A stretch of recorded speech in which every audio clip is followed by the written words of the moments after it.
a choice if you want to stay in the room and assess the risk for yourself. Another key point is for Safa Fanaian to share with you. So welcome, Safa, come up. Safa and Professor Quentin and I are your co-facilitators for this event. Thank you. I'm just going to give a few housekeeping and a little bit introduction. So we're going to record some of the discussions that are going to happen, and also the group discussions that are going to happen.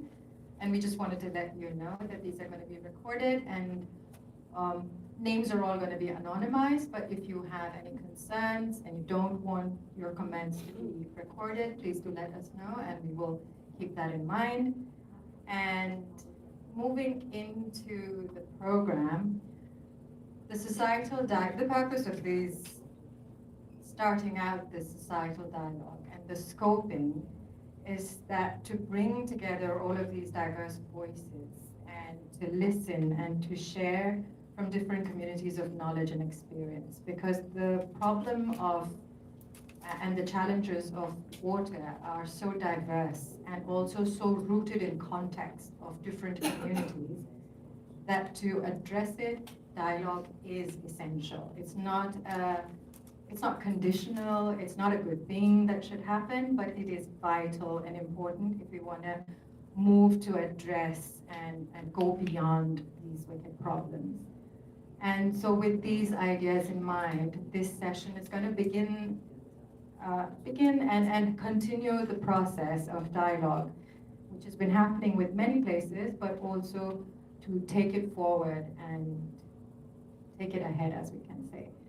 And I think Jacqui is going to talk a little bit more about the process of the program today, and we also would like that everyone comes with an open mind and respect for other people's information, knowledge, and experiences, and also listen to what's coming out of the discussions.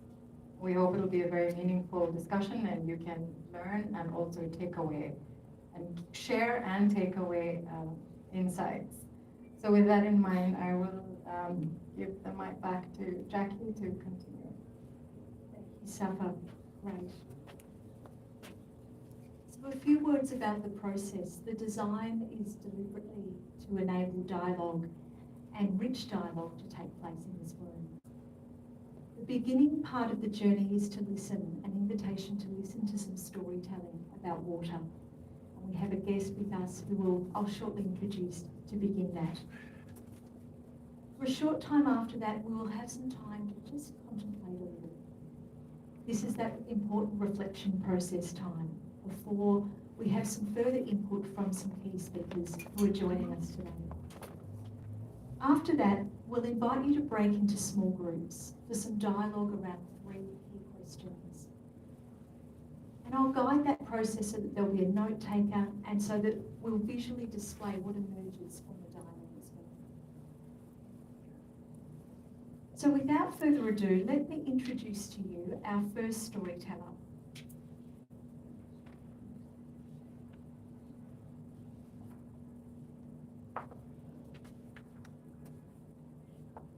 Our storyteller today is Patricia Gualinga.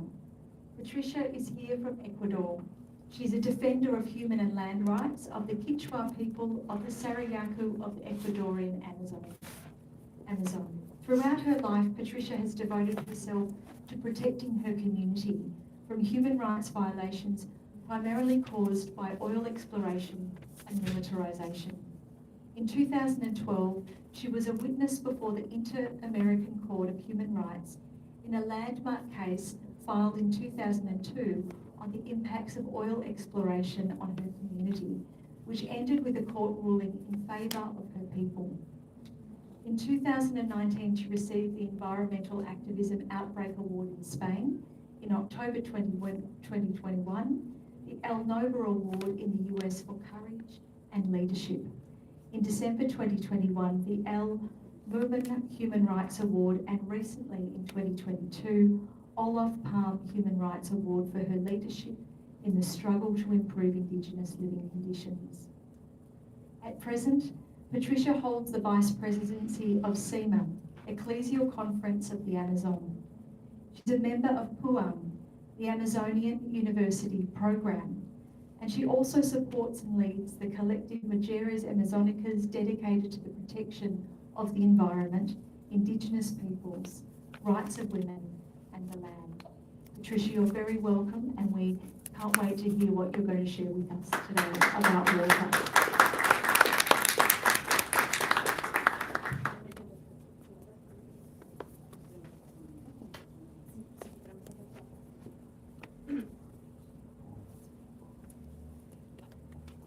Buenas tardes.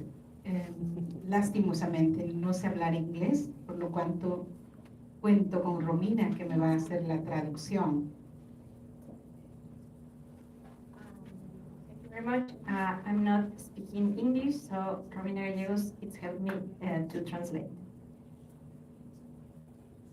Para nadie es desconocido la lucha que llevamos los pueblos indígenas, y esto es una lucha en el mundo. Mi pueblo Sarayaku también es parte de esos pueblos que luchan por defender la naturaleza, el territorio, el agua. For none of you is a different information that all the indigenous people, we are struggling about the conservation of our territories, and it's the same story for my people, my town, Sarayaku. Y estas luchas siempre es por defender la vida. Lastimosamente eso, todavía las industrias extractivas ni los gobiernos han logrado entender por qué es la lucha de todos los pueblos indígenas como en primera línea de defensa, defendiendo todo lo que es los ecosistemas.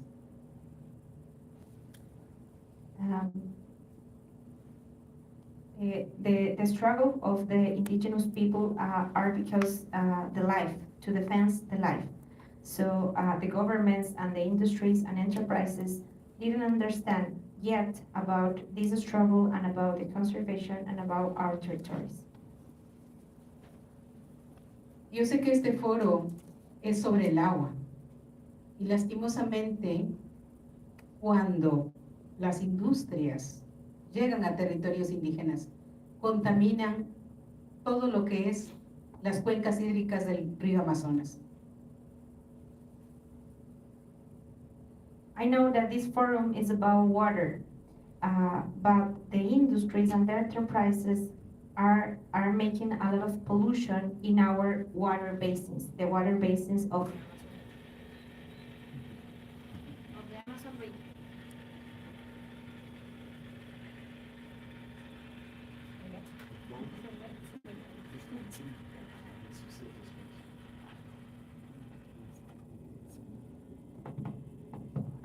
Hola. Y todo esto lo hacen violentando derechos. Esto lo hacen ilegalmente.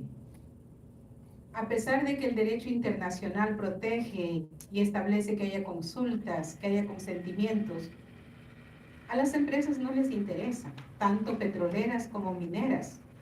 Están ubicando en sitios estratégicos, que son sitios conservados, bosques primarios.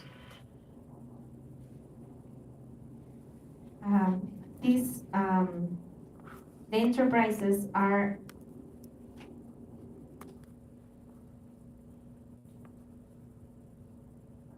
making a lot of human rights violation, and especially indigenous people rights, and they are making this like with legal strategies and illegal strategies.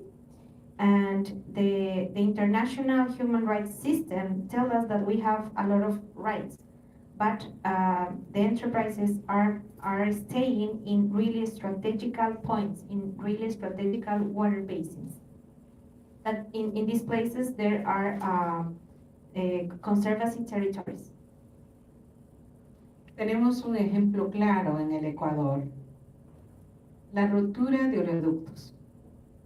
A veces nos dicen que estos pueblos indígenas no entienden porque hay tecnologías que superan y conservan, y no es verdad.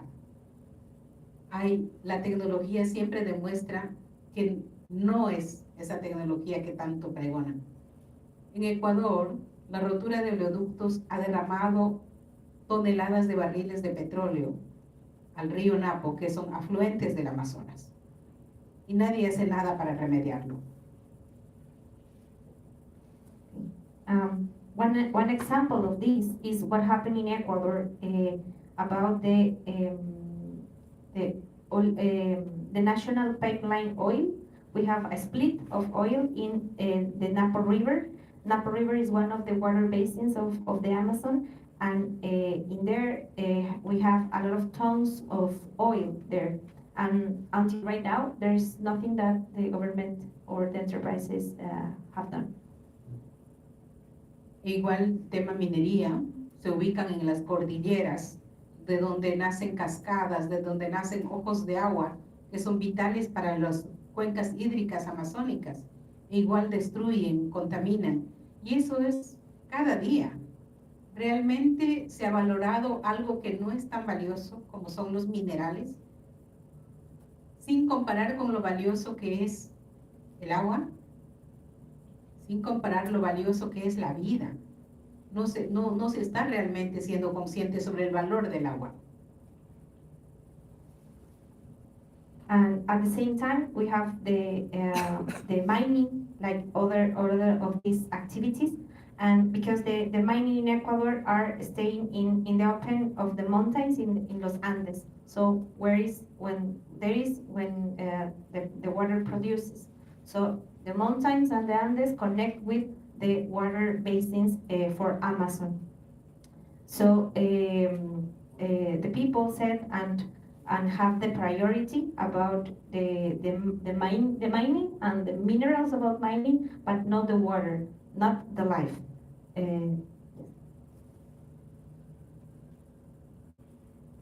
Realmente estamos muy preocupados cómo la economía está por encima de la vida misma. Y ahí estamos los pueblos indígenas, muy conscientes que la Amazonía es un bioma vital para la humanidad.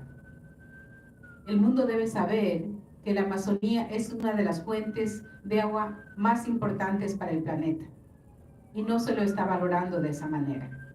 Nosotros estamos muy preocupados de eso. Por nuestro lado, seguimos en la lucha con propuestas de innovación hacia el mundo, pero el mundo, los gobiernos tienen que entender que no pueden seguir con políticas de destrucción.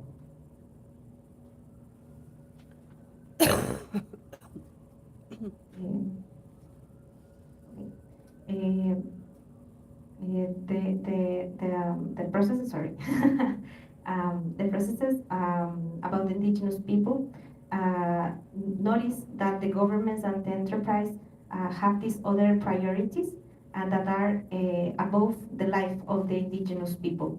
So for that reason, indigenous people, especially in the Amazon region, notice that the Amazon region is one of the most important biomas in all the planet, and the important role that had about water too.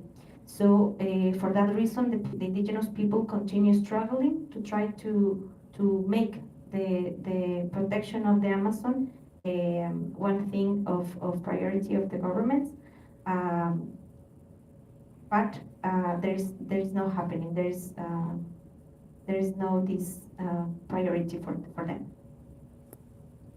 Por eso pueblos como Sarayaku proponemos que nuestros bosques, nuestra selva, sea declarado a nivel mundial como seres vivos, conscientes y sujetos de derecho, tales como todos los derechos que tenemos nosotros, que la naturaleza también sea reconocida con esos derechos. Nosotros le hemos llamado la selva viviente. Esta es la propuesta que tratamos de hacer llegar a una conciencia global, de una nueva forma de relación con la naturaleza.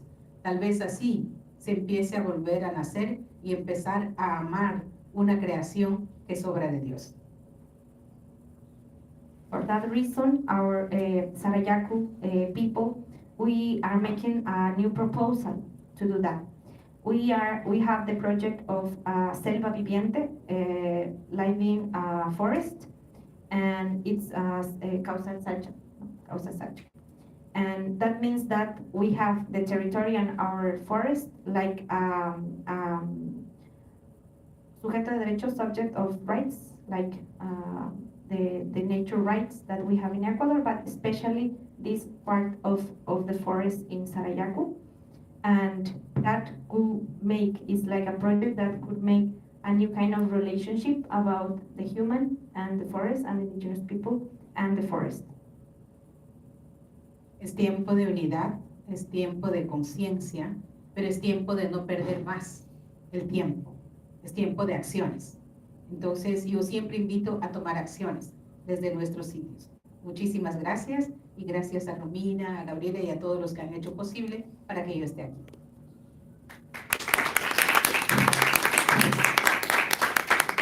It's time for unity. It's time of concrete solutions. It's time to action. In all these spaces, I'm talking about the actions that we must take. Thank you.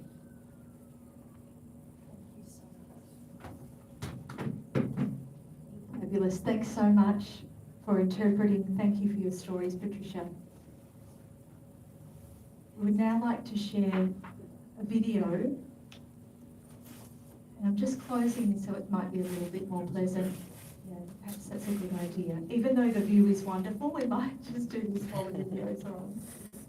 So this first one that we're going to see, it's 5 minutes, is Dr. Poelina, a Nicana woman from the Kimberley in the far northwest of Australia. She's the co-chair of the Noongar Research Institute at Notre Dame University in Broome, and she's also the chair of the Martuwurra Fitzroy River Council. How are you going there without IT? It's coming. It's trying to connect. It's all about connection, isn't it? Water connection. It is. It's not on at the moment in terms of light.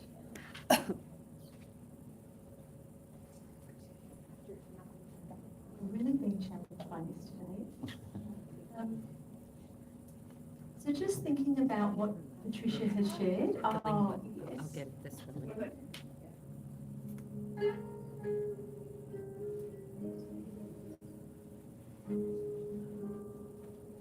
Martuwurra, Martuwurra, nay, Martuwurra, Martuwurra. Nijirvana, Nijirvana, Nijirvana, Nijirvana, Martuwurra, Martuwurra, nay, Martuwurra, Martuwurra. We sing that story about this river. My favorite story when people ask me, I always sing this song. Martuwurra. It's very important to me, this river. I love it, river, you know. How can couple are trying to take over the river? Couple didn't born in this river. We born in the wrong side of the river. You know, we should be the one that own the river, not government. It's your home. We got a law too, you know, and the river got the law. The river is very important for us. You know, river got the meaning, river got the story, river got the song. We want to protect our river. And river is it's like a mother. You know? Martuwurra is very important to me, to everybody, everything has broken heart for Fitzroy River. Not only Nicana people, Martuwurra is 100 kilometers away, way out to other territory of other languages, Aboriginal people, the way that Fitzroy River do, you know. The river always been there, and the river need to be there. It's not only just a big river with trees, birds, and animals and plants. There's also a spiritual tree to that place. And the spiritual trees are like, it's very subtle. It's very calm and relaxed. And it's a place where it gives you something, give you a peace of mind on, the person of the place that has any, that, that can actually charge you up, restore things within you there. We would go out with our families, and our grandmothers would teach us stuff about the river, water, fishes, surrounding areas, floodplains. Today we still carry that knowledge, and the way we gather, eat, cook and hunt for food is important because it gives us present of what today is about for Indigenous people, you know. You just take all the worries off your shoulders, It's a place for other healing and, just bring you back down to earth and not worried about anything else in town, and you're just really free at the river. But we got to think about our future generation. We got to think about what we live in a country we get all the future, And when they want to try to do something, creating the road or creating whatever the best, we got to know where they push taka, where they push medicine in the country, what about the animal nesting place, but the bird got a nesting place there for a long time. Or kangaroos, all this whole breeding place somewhere, and they got to have a home too, Not thinking about the biggest of the land is better to grow garden, or land is better for something to build money. I'm the deal, I don't think about the money, I think about the right of my country, And I strongly, speak for Martuwurra. And I want to see Martuwurra let the river flow free. This river got story, beach history, and one of my dream. A river gonna go dry, that's, kill the ganja. We need to, fight for this river, not to drain all the water out. If we are to learn any lessons from the Mark Barker, if we're to learn lessons from the Murray Basin, we should learn that lesson. That if we are to have good outcomes through the rivers of life.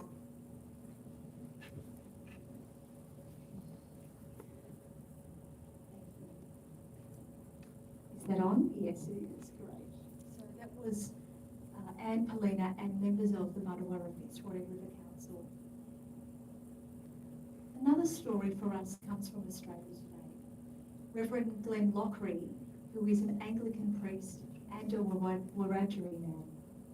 He's going to share with us his message for water at this time in terms of the UN meeting and in terms of what's been happening in the Murray-Darling Basin. Since we left Australia, there has been a terrible fish kill in the Menindee Lakes, which is part of this incredible river system that is so large, it's our food bowl in terms of the Australian East Coast. And it takes up about a third of our country, intersecting with many states. So let's hear now from Glenn. Thank you.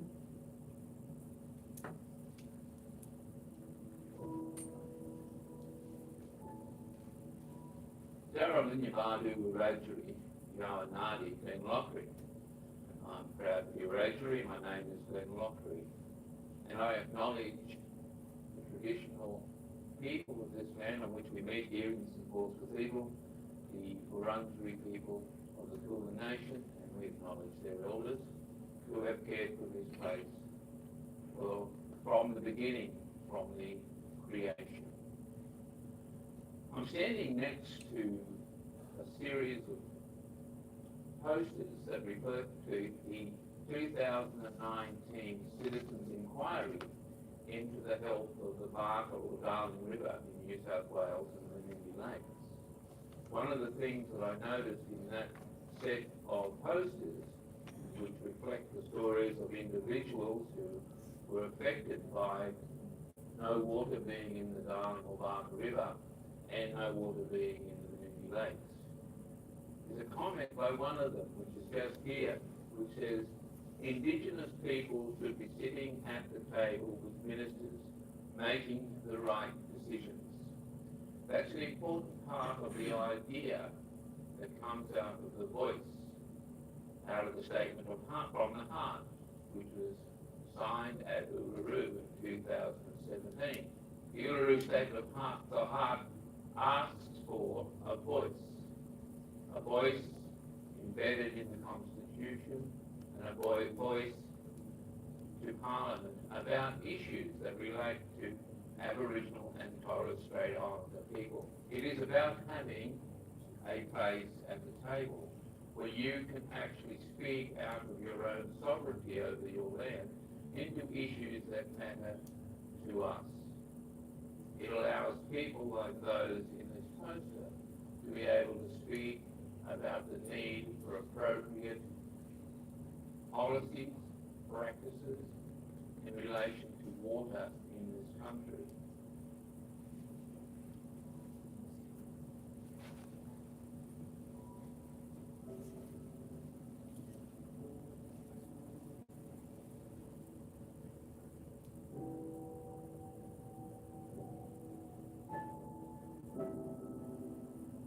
Sacco and the Nicky Lakes are simply an example of what happens in several other places around Australia in relation to water, and the fact that the traditional owners have very little say in what happens to water. Water for them is more than just a utilitarian product.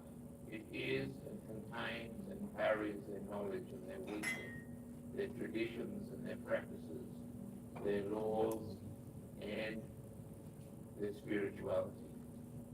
It has more to do with who they are than simply what will water the garden. The difficulty in these situations, and it's not just about the fact that there was no water for a period of time, it was about the fact that when the water came back in 2021, it was still unusable by human beings. It was still unable to be swum in, drunk, or used on gardens because of decisions made in how that water is used in other places. So what we're asking for in the voice, as part of the statement from the heart, is that we get the opportunity to sit and talk about issues such as these. Issues which are both practical and spiritual. Issues which are vital to the life of Indigenous people of Australia. So the voice is not simply an academic practice, or is it a tokenistic practice. It is, in fact, a vital cultural and spiritual ideal that needs to be made practical and appropriate to the circumstances in which we find ourselves. Again, I'll read this again. Indigenous people should be sitting at the table with ministers making the right decisions. Hear our voice.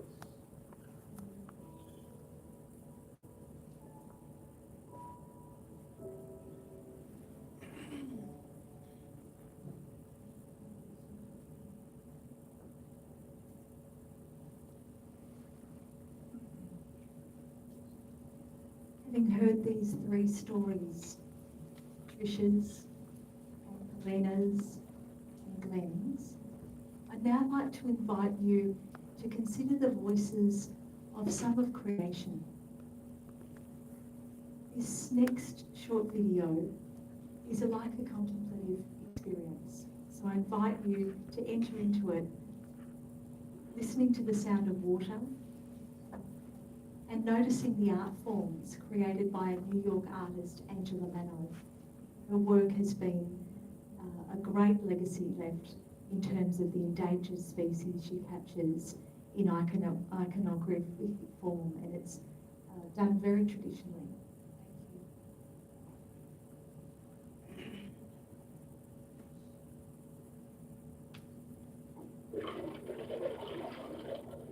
Life came from water, and life is sustained by water.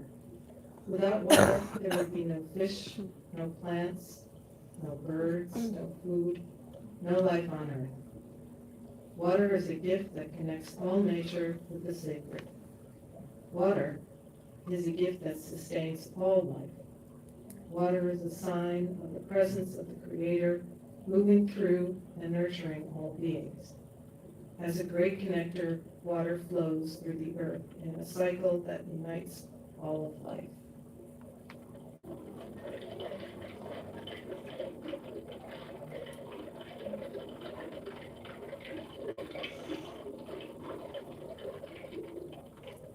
I am the Andean marsupial frog, and I am endangered.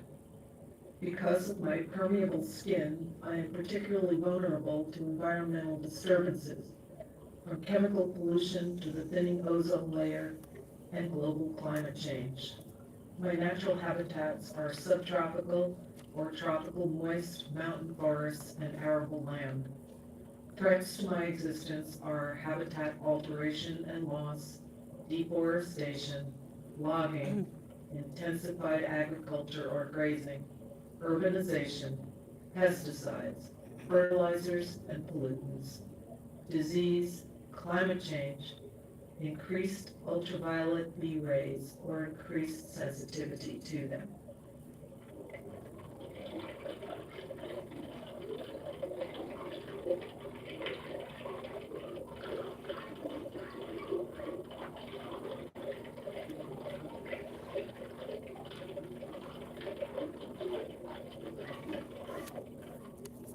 I am the Andean flamingo. My range spans numerous countries in South America: Argentina, Peru, Bolivia, Chile, and Brazil. I am listed as vulnerable, which is just shy of endangered.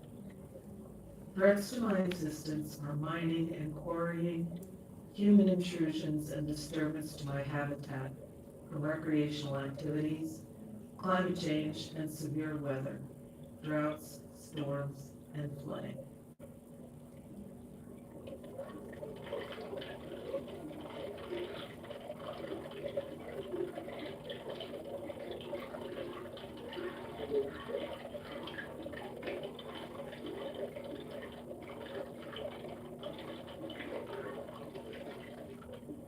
I am the candy darter of freshwater fish. I am one of the most vibrant fishes in North America. I prefer shallow, fast-flowing streams with rocky bottoms.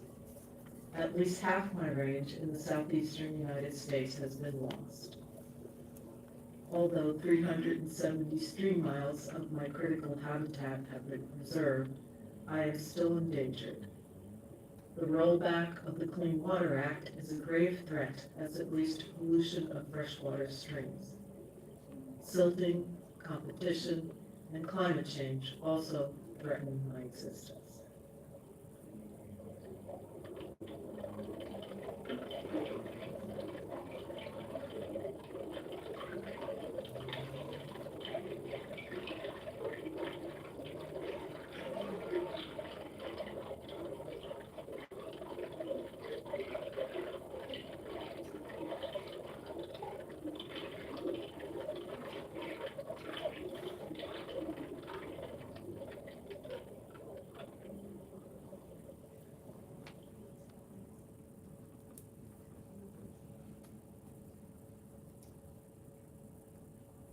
So we consider the gift of water in terms of our lives, in terms of our communities, our ecosystems, and the creatures who depend on them.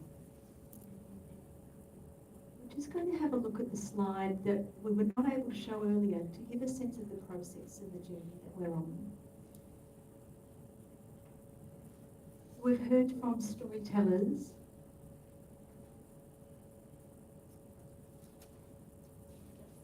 Thank you. We've listened to some storytelling. We've had some experience of contemplation just now with Angela Mano and her art. And now we're going to hear from 3 speakers who've been involved with water research.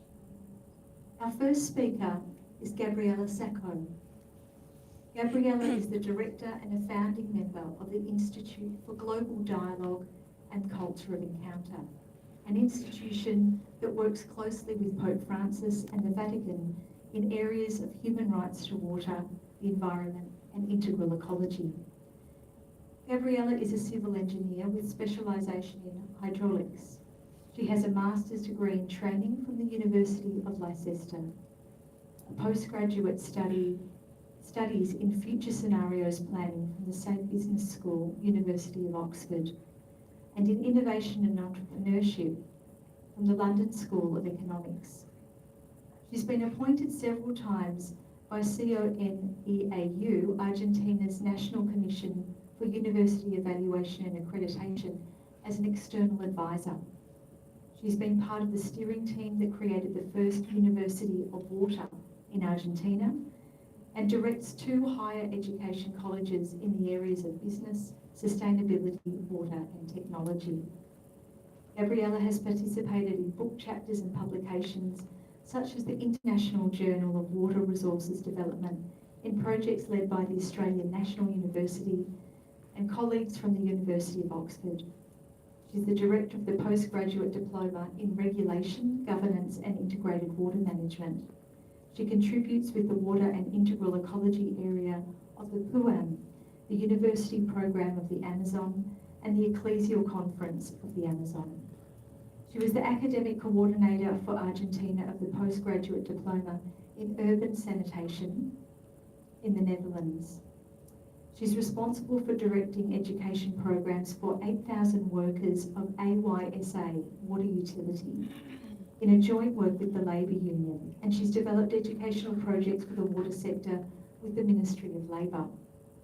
She was the Executive Director of the seminars on the right to water at the Pontifical Academy of Sciences, with a final discourse by Pope Francis, and at the Pontifical Javeriana University of Columbia, accompanying Pope Francis when he visited the country. She's been a special advisor and liaison to the United Nations Development Programme in international environmental advocacy projects, and she's an active member of the World Bank platform for the development of women and the water sector. Gabriela, it's a pleasure to have you with us, and we cannot wait to hear what you're going to share.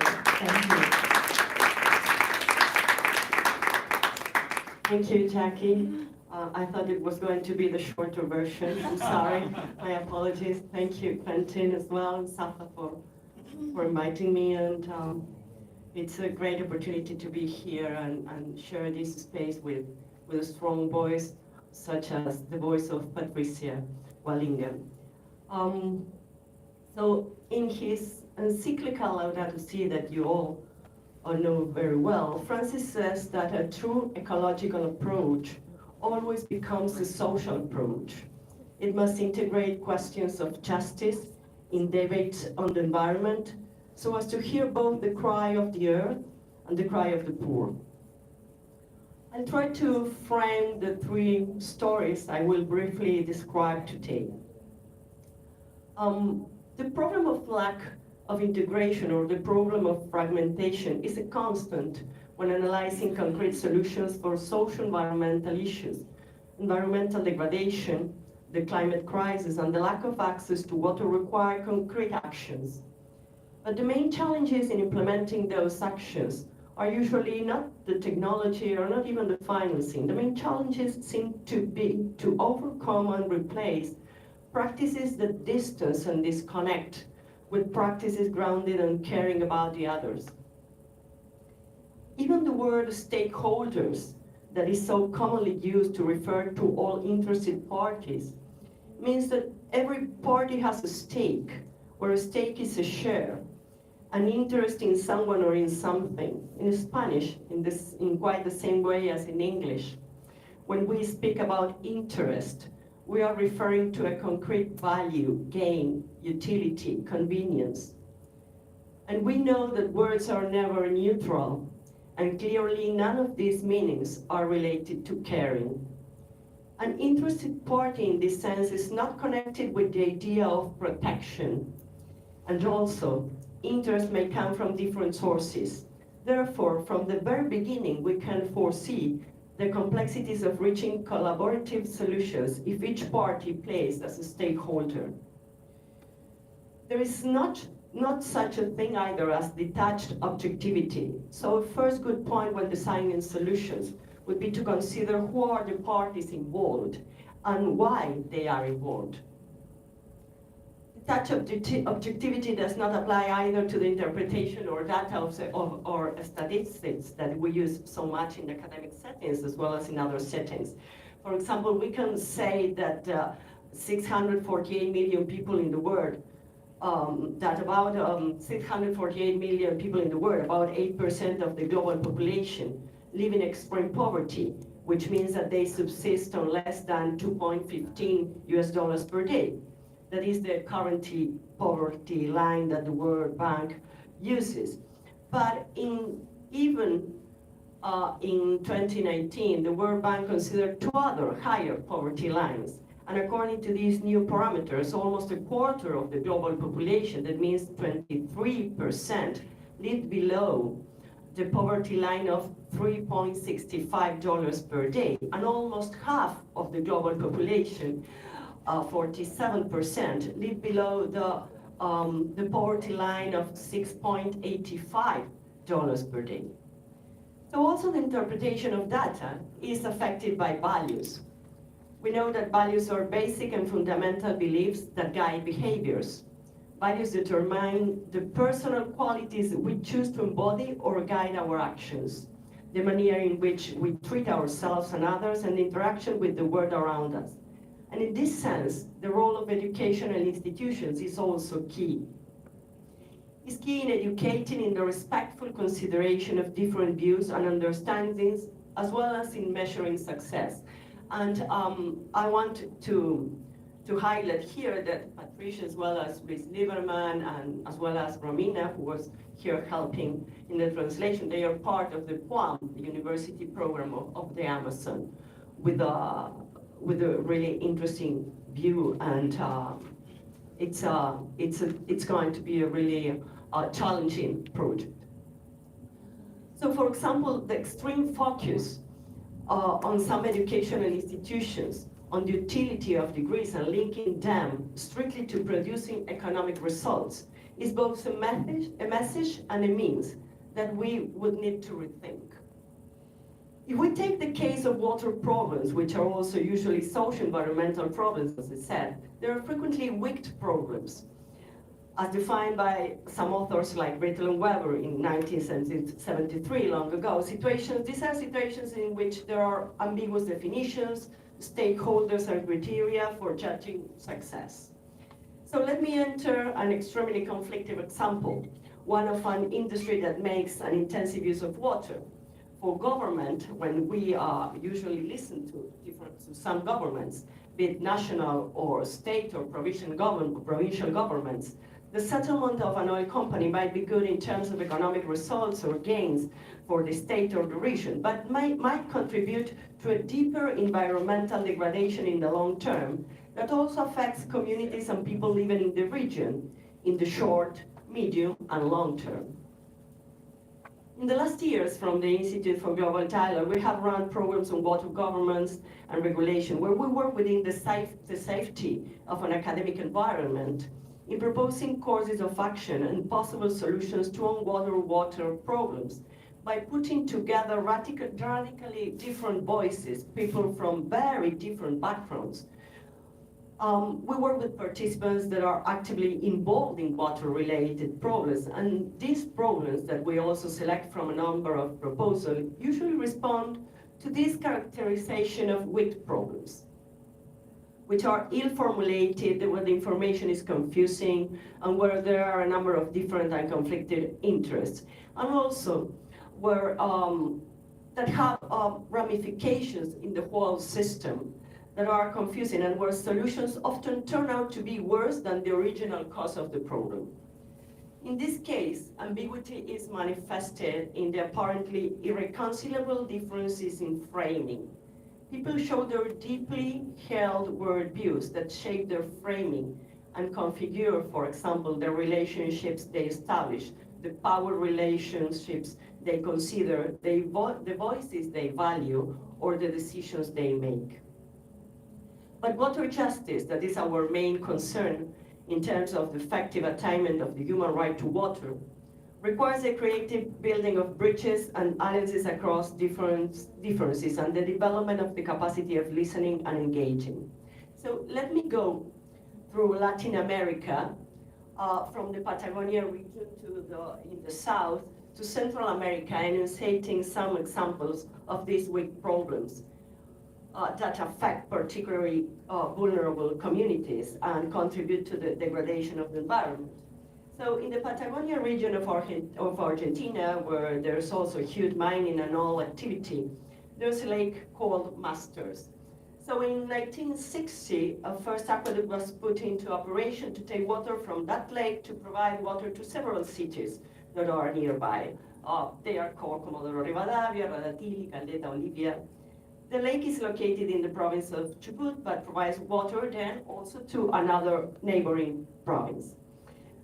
Then in 1999, as that first aqueduct was not enough, a second one was built, which is called Jorge Carstens, and it came into service to meet the new demands given by a growing demographic population. But it was also insufficient a decade after it was put into operation. So now there's another project to try to solve the two aqueducts that were not enough. However, today the problem goes beyond the transport capacity and the state of conservation of the pipes and the aqueducts. Because what happens is that the basin has suffered considerable reduction in flow to the point that the lakes are tending to disappear in the short run. So the problem affects local communities that are absolutely far from being wealthy, that live in quite isolated regions, and that frequently rely on the jobs provided by the activity of the oil companies in the region. The underlying reason of these shortages range from excessive use of water resources, also by oil companies, to climate change, and mainly to the lack of regulation, both for the management of the basin and together with that for the economic activities that are developed in the basin, to name a few. Let me go briefly to another case in the Colombian region of Caquetá, which was proposed by the team in the Salem and in the Repan working on it. In 2012, the National Hydrocarbons Agency of Colombia awarded a Chinese company, Emerald Energy, the undertaking of oil exploration in the area, in an area of 239,000 kilometers, over 239,000 hectares, located in the municipalities of Albania, Belén de los Andaquíes, Florencia, Milan, Montañita, and others. The communities living there had already been displaced from their territory by paramilitary violence from 2000 to 2006. And when the land was awarded to this Chinese company, there was no consideration of the voices of the local communities whatsoever on a project that meant allowing this private company to explore for oil and to exploit oil reservoirs for 30 years, extendable to 60 years, depending on the contract. So in this situation, most protests by the communities who live in the region have been repressed using violence. And while the government might have heard the claims, the environmental studies provided by the different sectors in the conflict were used by the Colombian government to approve an environmental license to the company. So one of the problems that we frequently envisage is the non-binding character of consultations and participation mechanisms, which leave the voices paradoxically unheard. I use the term paradoxically here because given the possibility of speaking out reasons is not enough in this context. And it can also frequently turn out to be functional to particular interests. So I will go quickly through another case that we analyzed in El Boer in Nicaragua, that is a peripheral neighborhood outside Managua that was rebuilt after the 1972 earthquake. And despite its condition of being close to the city center, they do not have regular water service. So what we can there as a problem of lack of access to drinking water and sanitation services also reflected a lack of access to technology, a lack of access to minimal resources by the affected groups, and the fragmentation of a governance system which was not able to give responses to the situation. So in all the above cases, we found a lack of an integral view that also considers basic human rights, paraphrasing as Pope Francis says in his encyclica, we have to realize that the true ecological approach to the solution of social environmental issues, and water issues are social environmental, we must integrate questions of justice in the debate. We also need to integrate questions of justice, so as to hear the cry of the earth and the cry of the most vulnerable. Then, how can we promote further collaboration away from endogamic practices? I think these dialogues are part of a good proposal for that. Can we think about the practical implications of dialogue? If we isolate organizations and systems, considering some of them of higher rank or value than others because they lack a wider validation, for example, among the academic sector, the private sector, or even certain political groups, then we are also leaving the interpretation of the situations of more disadvantaged or minority groups to, so to speak, more valid voices. So in turn, this reinforces a cycle of inequalities and widens the inequality gap between those who can access and those who can't.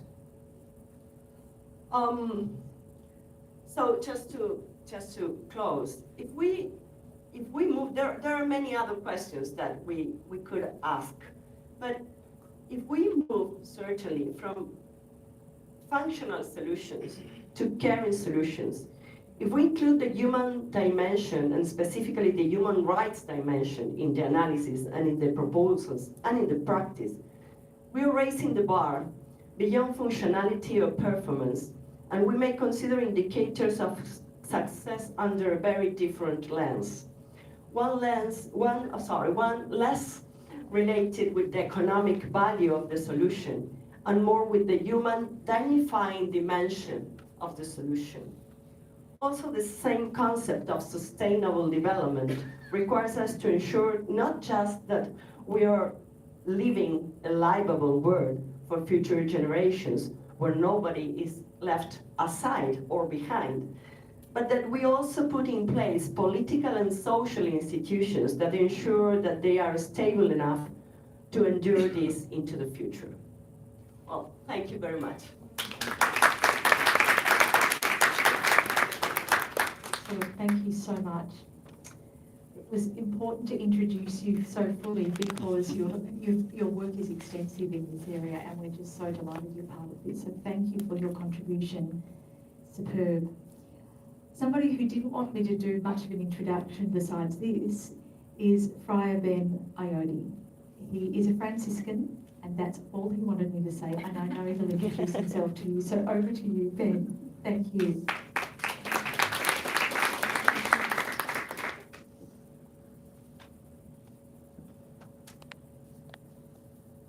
Thank you, Jacqui, and good afternoon, everyone. Yes, I am a Franciscan friar, and I support the work of Franciscans International and the Laudato Si movement. I thirst is one of the last words of Jesus as he was about to die on the cross. This is taken from the scriptures, chapter 19, John chapter 19. In some parts of my homeland, Kenya, and indeed at many mission sites where we serve as Franciscans, women and children must walk for miles to fill a bucket or just with whatever water they can find. Then they balance it on their head and carry the heavy load back home. One container a day supplies just enough for drinking and cooking, not even for taking shower or bathing. And across the globe, Contaminated water is the leading cause of death and disease. It takes the lives of thousands of people each day, most of them children under the age of 5. People who bathe in muddy, contaminated ponds are sick and then sometimes die after exposure to bacteria and parasites in the water. In many places, especially in developing countries like my country, Kenya, clean drinking water is more precious than gold. Long before the current water crisis, St. Francis of Assisi recognized in the 13th century that water is a precious resource and referred to it using the familial term sister water, so personified. This way, Francis illustrated both a sense of intimate relationship with water and deep respect for it. He said in his song, The Canticle of Creatures, "Praise be you, my sister water, who is so useful, humble, and precious." For Francis, the entire creation becomes a family for him, what he would call a cosmic fraternity. This respect for Earth reminds us that the right to water is certainly important because water is a gift from God and common heritage for all. But at the same time, we have to respect the integrity of creation. Thus, we care for water not only because it is a resource for us, but also a gift which should be preserved from contamination, pollution, and human greed for ourselves and for future generations. Pope Francis, in his encyclical Laudato Si, identifies 5 key problems related to water. First, the lack of access to clean drinking water, the challenges for food production due to droughts, the continued prevalence of water-related disease, the contamination of groundwater, the trend towards privatization and commodification of a resource to which the Pope describes access to as a basic universal human right. This is in his encyclical Laudato Si. So for Pope Francis, the right to drinking water and sanitation is closely linked to the right of life, which is rooted in the dignity of the human person and constitutes a condition for exercise of human rights. Hence, he says in Laudato Si, the world owes a grave societal debt to the poor who do not have access to safe drinking water. So given this strong spiritual foundation and inspiration from both St. Francis of Assisi and Pope Francis in Laudato Si, Franciscans work both at the international and grassroots levels to advocate for the right to water and facilitate the development of water infrastructure at the grassroots. Franciscans International has served as a bridge between experiences and challenges at the grassroots and international efforts at the United Nations. For example, elaborating on the General Assembly's resolution, we published a practical guide in 2011 that helps Franciscans and others working at the grassroots to address the challenges of poverty and access to water. Regionally, many Franciscans, especially those secular Franciscans, are involved in the conservation and direct provision of clean water and sanitation. They have a project in Africa called Well for Africa, and it's supporting directly making wells for many people. Following the release of Laudato Si encyclical in 2015, and at the outcome of the Paris Accord, the Laudato Si movement was formed. And I'm glad Christina is here and Jacqui, who are co-founders in this project. And so for the last 8 years, the movement has motivated thousands of Catholics around the world to take concrete action through such initiatives as divestment from fossil fuels, ecological conversion, season of creation, biodiversity advocacy, and Laudato Si action platform. And now we are showing the Laudato Si film, which will be actually showing at the Salvation Army on Thursday, and you are most welcome. So, to accelerate change to solve the water and sanitation crisis, which is the theme for this year's water conference, we need a societal dialogue. But this dialogue must include the people most affected by water poverty. This can be done through information sharing, inclusivity in the decision-making process, and investment in development and protection of water resources. Pope Francis reiterates that in order to solve our current ecological crisis, we need a conversation that includes everyone, since environmental challenge we are undergoing and its human roots concern and affect us all. He says this in Laudato Si number 14. So both access to information and participation and principles of the human rights to safe drinking water and sanitation, which can only be realized effectively through full, free, meaningful participation in decision making by people most affected. In some countries, specific ethnic or minority groups are excluded from decision-making process. I know that very clearly from my country, Kenya. You find that local communities like the Maasais, they don't know what is happening, and they're just, when they go to graze their animals, they have nowhere because a road has been built in a dam or something like that. Then, going back to our Franciscan root of humility and community, Franciscans strive to bear witness to personal and societal lifestyle change.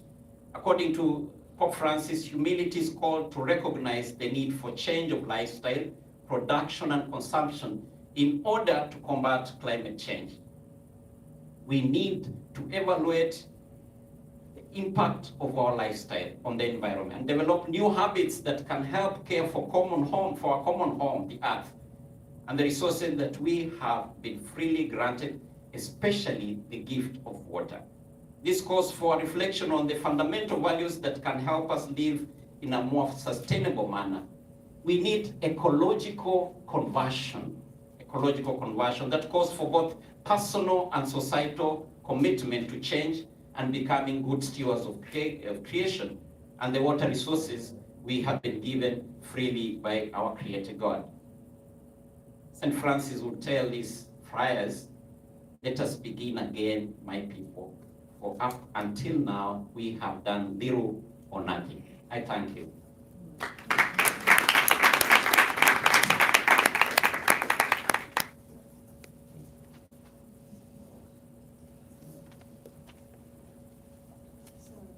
Great sense of the great work that you do, Ben, and all the friars in being a witness to the call of Pope Francis and St. Francis. I'd now like to invite Professor Quentin Grafton to share with us. And again, you might like to introduce yourself, but Professor Quentin Grafton is a key leader in terms of water justice in Australia. He is positioned at the Australian National University and involved with the Crawford School of Policy as an economics graduate who brings policy, economics, water justice and a whole range of expertise through partnerships, research and teaching. We're so delighted to be here in New York, aren't we? So without further ado, I hand over to you, Quentin. Thank you. Thank you so much, Jacqui, and thank you everyone for coming, and thank you for the facilities here and everyone who's helped us to deliver it. I think we should put up the blinds so you can see what's out there if you haven't seen it so far. Look, I'm at the tail end here to try and bring together some thoughts that puts together what we've been listening to the last so many minutes, and of course the great short films that we heard from our friends in Australia, and of course here in the United States. I think the place I'd like to begin is the place where we need to end.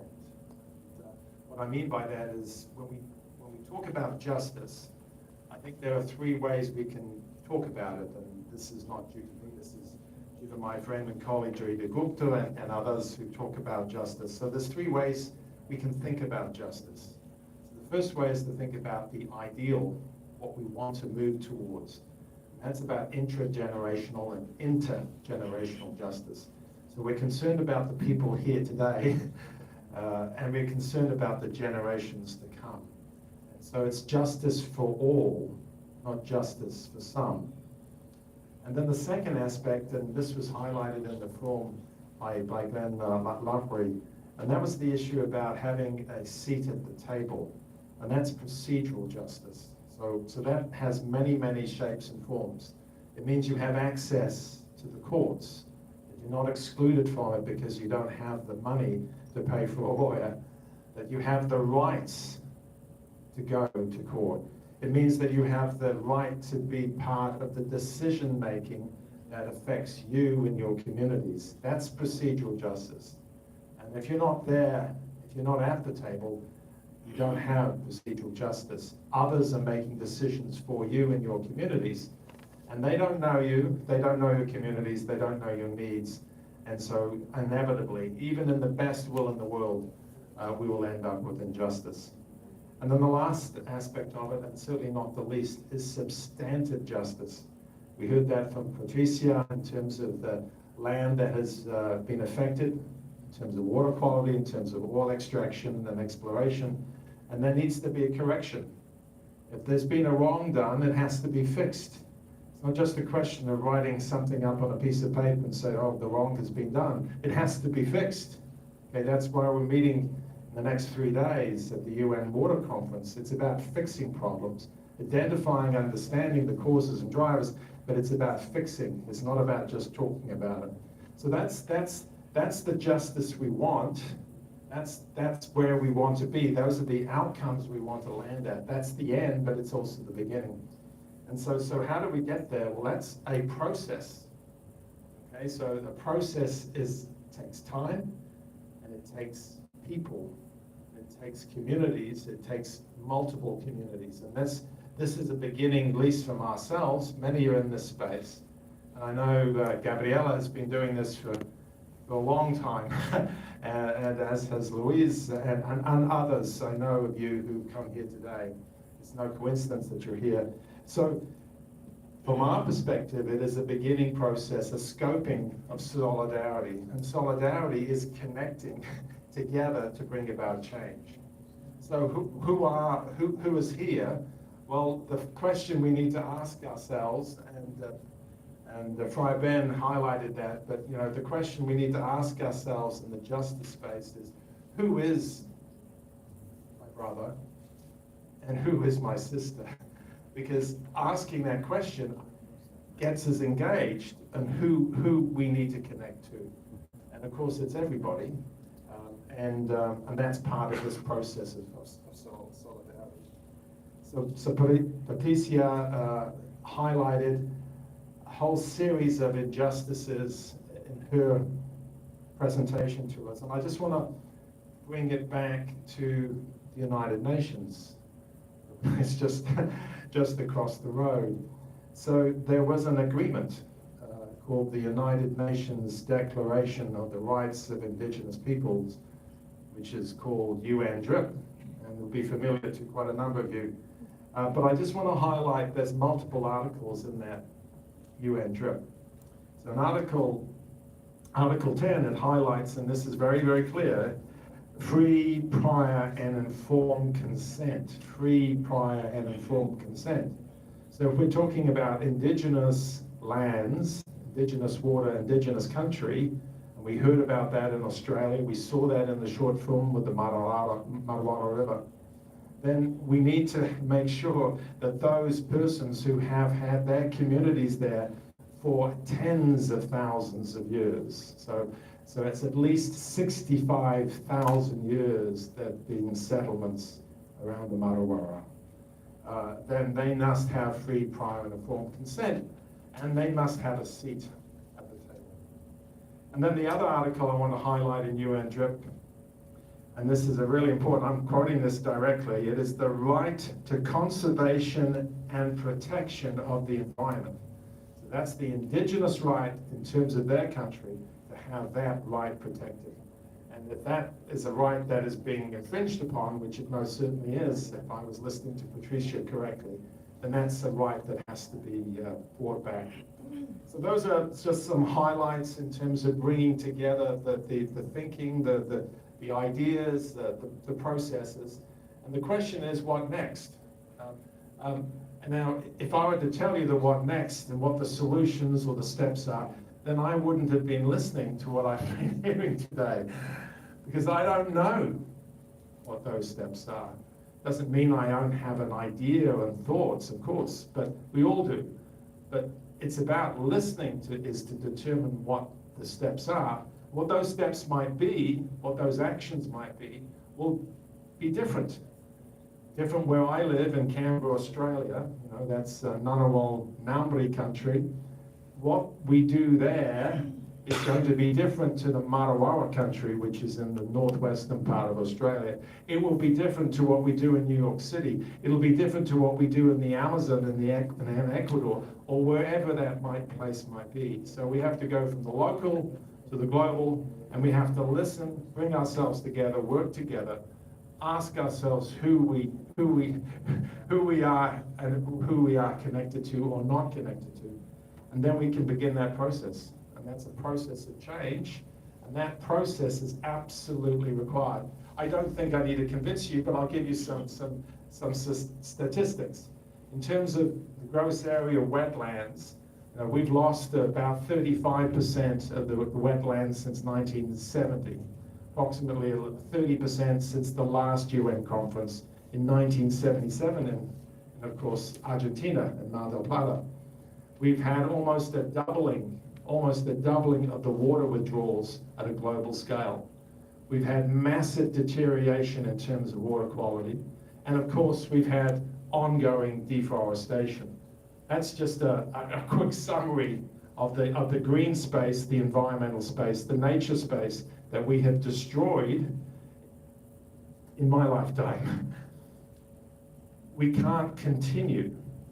This is what Laudato Si is about. It's identifying our personal failings, our collective failings, and responding to that to make a difference for ourselves, future generations, and of course the creation of the earth that we live on. That's where we need to be. And if we don't do something soon, if we don't bring about transformational change, there's no question what the science is telling us.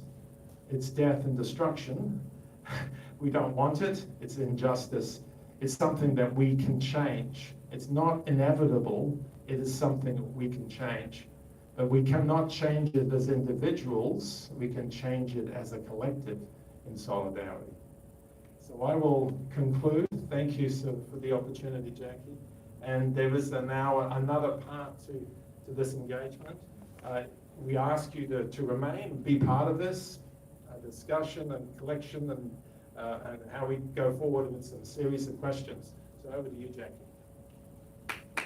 Thank you so much, Quentin. So all that we have heard so far, the experience of the storytelling and listening, the contemplation, the time listening to our presenters, this is preparing the time for us to have some dialogue. This is a great contribution for us to make, using our intellect, our empathy, our whole bodies to sense what it is we're being called to do. So we're going to now shift gears a little in the room space. I'm going to invite you to form a small circle with 4 others, so a group of 5. You can turn your chairs to have some conversation on 3 key questions. And we'll pass around just a short post-it note to make some notes on if somebody can do that in response to what happens in your dialogue. You have 2 minutes each on each question to share, but the focus is not on the sharing so much, it's on the quality of listening that you bring to bear in the group. So when you join your group, take a moment to acknowledge each other, to say hello, to share your names, and then I'll put up the first question. So let's just get organised in the room in groups. So turn your chairs around to make a circle of 5. Try to find 5 or 4. And Ben's going to kindly pass around a pen and a post-it note. Come and join us, take a seat.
the societal dialogue throughout 2023 and 2024. And the QR code that you can see on the screen here links you to the Water Justice Hub website where the societal dialogues are emerging. So there'll be more information coming up as these things are emerging. But that's the link that you can access to see what's happening with this space. Secondly, there's another dialogue event that features the film, Laudato Si's film, The Letter. So on your way out, you'll notice there's some postcards. You're welcome to take those, attend the event if you can on Thursday. It's free, it's open access to everybody, and it's at the Salvation Army Centre, and you'll see the address on that postcard. Thirdly, if you haven't heard about the Laudato Si Action Platform, you can enrol in that, and that's a way for community engagement in terms of responding to the call of action at this time of the ecological crisis, including the water crisis. And lastly, we're all invited through the UN Water Conference event to make voluntary commitments towards water action. So accessing that in the next few days and looking at how communities, groups, organisations are responding and considering how we can all play our part. So thanks to everybody for being part of this. Quentin's got something he would like to say. Just if you share your email with us, we'll be able to send you an email. It's not going to happen this week or next week. There are a few things going on at the moment. But soon we'll be able to send you the follow-up, remind you that where the Water Justice Hub is, etc., etc. So if you share your email, we will get back in touch with you. That's a promise. It might be a couple of weeks. Thanks, Quentin. And I think most of you have placed your email when you registered, Simon, so that's perfect. And just a huge thanks to all the people who've been part of organising this event, showing a spirit of collaboration towards this catalytic movement of societal dialogues. We're so grateful. On behalf of Quentin and Safa and I, big thanks to you all, and we look forward to seeing you in the coming days at the